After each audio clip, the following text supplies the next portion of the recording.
నమస్తే, welcome to Leo news. కూటమి ప్రభుత్వం అధికారంలోకి వచ్చిన దగ్గర నుంచి చేసేటువంటి ప్రతి పనికి కూడా ఆంధ్రప్రదేశ్ ప్రజల నుంచి హర్షం వ్యక్తమవుతూ ఉంది. అయితే గత జగన్మోహన్ రెడ్డి హయాంలో పథకాలకు పేర్లు కావచ్చు, పాస్బుక్ల మీద కావచ్చు, ప్రతి చోట ఆయన ఫోటో ముద్రించుకున్న విషయం, అలాగే పథకాలకు కూడా ఆయన పేర్లు పెట్టుకున్న విషయం కూడా మనందరికీ తెలిసిందే. అయితే అప్పటి జగన్మోహన్ రెడ్డి ప్రభుత్వానికి ఇప్పటి కూటమి ప్రభుత్వానికి ఎంత డిఫరెన్స్ ఉందో ఈరోజు కూటమి ప్రభుత్వం తీసుకొచ్చిన కొత్త వరవడే అర్థమవుతుంది అంటున్నారు. ఈరోజు జగన్మోహన్ రెడ్డి పేర్లను తొలగించి సమాజానికి సేవ చేసినటువంటి వివిధ రంగాల్లో వాళ్ళ పేర్లు అయితే సంక్షేమ పథకాలకు పెట్టడం జరిగింది. మరి ఈ కొత్త ఒరవడికైతే టీడీపీ గవర్నమెంట్ శ్రీకారం చుట్టింది అంటున్నారు. దీని గురించి మరిన్ని వివరాలు తెలుస్తున్నాం. అలాగే ఏ పథకానికి ఎలాంటి పేర్లు పెట్టారు, దాని వెనుక ఉద్దేశం ఏంటి, ఇలాంటి వివరాలన్నీ కూడా తెలుసుకునే ప్రయత్నం చేద్దాం. మనతో ఉన్నారు senior political journalist doctor Durga Vadlamani గారు. నమస్కారం అండి.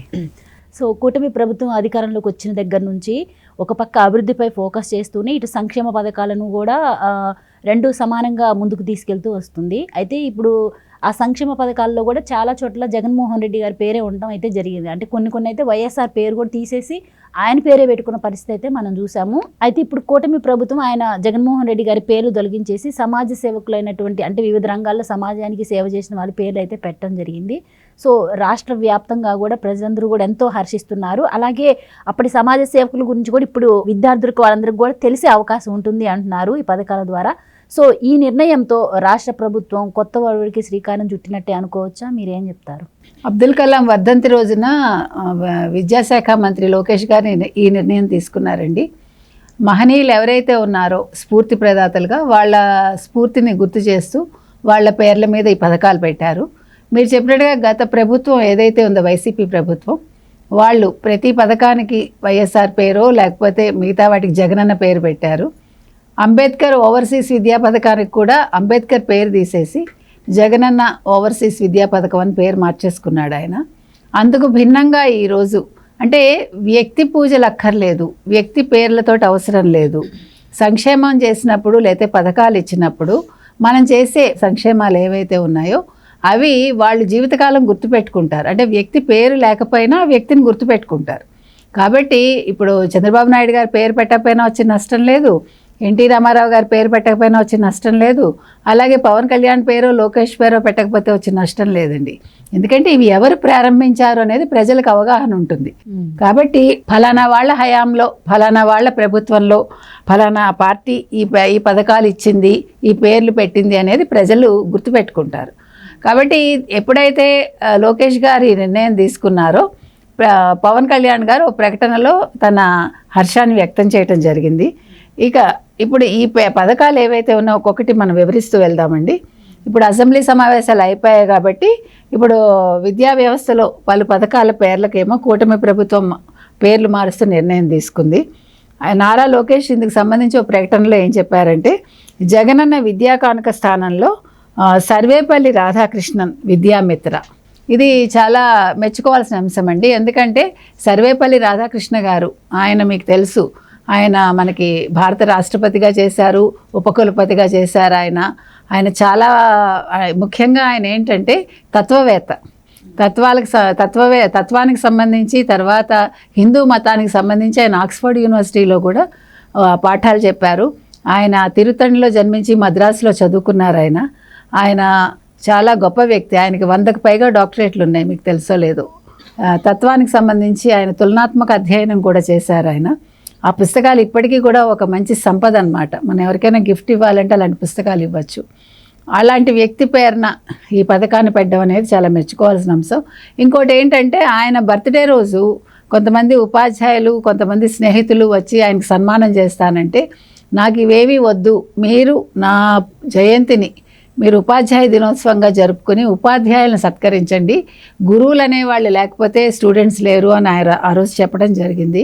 అప్పటి నుంచి ఆయన పేరున ఈ ఉపాధ్యాయ దినోత్సవం సెప్టెంబర్ 5న జరుపుకుంటున్నారు. కాబట్టి అటువంటి గొప్ప వ్యక్తి పేరుతోటి ఈ పథకం పెట్టడం అనేది చాలా హర్షణీయం అండి. తర్వాత తీసుకుంటే జగనన్న గోరుముద్ద స్థానంలో ఇప్పుడు డొక్కా సీతమ్మ మధ్యాహ్న భోజన పథకం. ఈ పథకానికి ఈ పేరు సూచించింది పవన్ కళ్యాణ్ గారు. దాన్ని వీళ్ళు ఒప్పుకున్నారు. చంద్రబాబు నాయుడు గారు కావచ్చు, లోకేష్ గారు కావచ్చు, దానికి ఆమోద ముద్ర వేసి ఆ పేరు పెట్టడం చాలా సముచితం అండి. ఎందుకంటే డొక్కా సీతమ్మ గురించి అందరికీ తెలుసు. ఆవిడ మండపేటలో పుట్టారు, లంకల గన్నవరంలో ఆవిడ మెట్టినింటికి వెళ్ళారు. తర్వాత ఆవిడ చదువుకోలేదు, కాకపోతే నిత్య అన్నదానం చేశారు ఆవిడ. అంటే కుల మత వర్గ భేదాలు లేకుండా ఎవరు వచ్చినా ఆవిడ రాత్రి పగలు లేకుండా అర్ధరాత్రి అయినా ఆవిడ వండి పెట్టేవారట. అంత అన్నదానం చేశారు ఆవిడ. ఇంకొక ముఖ్యమైన విషయం ఏంటంటే ఆవిడ ఒకసారి పుట్టింటికి వెళ్తుంటే మేనాలో ఒక పెళ్లి బృందం వస్తుందట. అందులో ఒక పిల్ల ఆకలిని ఏడిస్తే ఆ తల్లి చెప్పింది, మనం వచ్చేసాం ఇంకా గన్నవరానికి, సీతమ్మ గారు ఉంటారు అక్కడ, డొక్కా సీతమ్మ గారు మనకు అన్నం పెడతారంటే ఈవిడ మేనా వెనక్కి తిప్పుకుని ఇంటికి వెళ్ళిపోయి గబగబా అన్నం వండి వాళ్ళకి పెట్టిందిట. ఇవే కాకుండానండి ఇతను ఎవరు ఎడ్వర్డ్ సెవెన్ లండన్, ఆయన డొక్కా సీతమ్మ గారి గురించి విని ఆవిడ్ని ఢిల్లీ రమ్మని అడిగారు ఒక వార్షిక ఉత్సవంలో పాల్గొనడానికి. ఈవిడ చెప్పారు, నేనేమి సన్మానాల కోసం ఈ దానాలన్నీ చేయను నాయన, నేను నీ దగ్గరికి వస్తే ఇక్కడ అన్నదానం ఎవరు చేస్తారు, వచ్చిన వాళ్ళు వెనక్కి వెళ్ళిపోతారు, నాకు అది ఇష్టం లేదు, నాకు అవసరం లేదంటే ఆయన మద్రాసు కార్యదర్శి ఎవరైతే ఉంటారో ఆయన స్థానంలో ఈవిడ ఏ కుర్చీ అయితే వాడతారో ఆ కుర్చీ పెట్టి ఆ కుర్చీలో ఆవిడ ఫోటో పెట్టి ఆయన వార్షికోత్సవం చేసుకున్నారు. అంటే అంత గౌరవం ఇచ్చారు. ఎందుకు చెప్తున్నామంటే అన్ని దానాలకల్లా అన్నదానం గొప్పదంటారు, అన్నం పరబ్రహ్మ స్వరూపం అంటాం కాబట్టి అటువంటి అన్నానికి ఆవిడ ఇచ్చిన విలువ అది. ఇంకొక విషయం, వాళ్ళ దగ్గర మొత్తం అంతా అయిపోయిందండి, ఆస్తులు మొత్తం కరిగిపోతే రాత్రి పడుకుంటూ దేవుడికి అనుకున్నారట, మీ ఇష్టం నాయన, రేపటి నుంచి మా దగ్గర ఏమీ లేదు, కానీ అన్నదానం మరి మాకు చేయడం ఇష్టం, దీనికి మరి మీరే మార్గం చూపించాలంటే మర్నాడు వాళ్ళ పెరట్లో లంకె బిందెలు దొరికాయట. దాంతో ఆవిడ చివరి వరకు అన్నదానం చేశారు ఆవిడ. కాబట్టి అటువంటి మహనీయురాల గురించి మనం ఇట్లాంటి పేర్లు పెట్టడం అనేది అంటే అది ఆ పిల్లలకు కూడా అటువంటి అన్నం వంటబడుతుందండి. ఇప్పుడు ఇలాంటి అంటే వీటి వల్ల ఏంటి ఒరుగుతుంది, ఏంటి గొప్పతనం అంటే ఇప్పుడు అంత గొప్ప వ్యక్తి పేరుతోటి విద్యా పథకం పెట్టారండి, కనీసం అంత కాకపోయినా కొంతైనా ఆ నాలెడ్జ్ వస్తుందేమో అని. అదేవిధంగా ఇప్పుడు ఈ దానం చేయాలనే గుణం అందరికీ రాకపోవచ్చు, కొద్దిమందికి వచ్చినా చాలు. అలాగే మనకి అబ్దుల్ కలాం పేరుతోటి కూడా ఒక ఇది పెట్టారండి, జగనన్న ఆణిముత్యాల స్థానంలో అబ్దుల్ కలాం ప్రతిభా సేవా పురస్కారం అనే పేరు పెట్టారనమాట. ఇది కూడా చాలా హర్షణీయం అండి. అబ్దుల్ కలాం గారు ఎంత నిరాడంబరుడో, ఆయన ఎంత మేధావో అందరికీ తెలుసు. అటువంటి వ్యక్తి పేరు పెట్టడం నిజంగా హర్షణీయం అండి. మనకు తెలుసు ఆయన చనిపోయే నాటికి ఆయనకి 2 జతల బట్టలు, పుస్తకాలు ఆయన దగ్గర ఉన్న ఆస్తి. ఆయన కుటుంబానికి కూడా ఆయన ఎప్పుడు హెల్ప్ చేయలేదు. రామేశ్వరంలో వాళ్ళు చాలా సాధారణ జీవితం గడుపుతారు, వాళ్ళ తమ్ముళ్ళు, వాళ్ళ కుటుంబ సభ్యులందరూ కూడా. ఇప్పుడు మనం చూసామంటే తరతరాలకి సంపదలు సృష్టించుకుని ఎప్పుడో 100 సంవత్సరాలకు కూడా మనం చూస్తున్నాం, ప్యాలెస్లు కట్టుకుని జగన్మోహన్ రెడ్డినే చూస్తాం మనం. అటువంటిది ఇలాంటి నిరాడంబరుడు మేధావి పేరు పెట్టడం చాలా సముచితం అండి. సో రాష్ట్రంలో ఇప్పుడు మనం చూసుకుంటే కనుకైతే విద్యాలయాల్ని రాజకీయాలకు అతీతంగా ఉంచాలి అనే ఒక సదుద్దేశంతో ప్రభుత్వం ఈ నిర్ణయం తీసుకుంది. కాబట్టి ఇది చాలా అందరూ కూడా ఆమోదించాల్సిన అంశం, హర్షించాల్సిన విషయం. బికాజ్ మనకేం ఆలోచించాలంటేనండి, వ్యక్తులు ఎల్లకాలం ఉండరు, వాళ్ళు చేసిన మంచి పనులే గుర్తుంటాయి. కాబట్టి ఇప్పుడు అంటే ఇది తర్వాత వచ్చే ఏ ప్రభుత్వం అయినా సరే ఈ పేర్లు మార్చకుండా ఉంటే బాగుంటుందండి. ఇప్పుడు వ్యక్తిగతంగా వీళ్ళు చేసేదేమీ లేదు, ఈ ప్రభుత్వ పథకాలన్నీ కూడా ప్రజలు ఇచ్చే ట్యాక్సులతోటే నడుస్తున్నాయి, ఎవరి జేబుల్లోంచి డబ్బులు ఇవ్వట్లేదండి. కాబట్టి మన ప్రాంతం, మన రాష్ట్రం, మన ప్రజలు, మనకి సేవ చేసిన వాళ్ళు, మనకి స్ఫూర్తి ప్రదాతలు ఎవరైతే ఉన్నారో అలాంటి వాళ్ళ పేర్ల మీద మనం ఈ పథకాలు పెట్టాము. అబ్దుల్ కలాం తెలుగువాడు కాకపోవచ్చు, కానీ ఆయన అందరివాడు. ఆయన ఒక రాష్ట్రపతిగా చేశారు.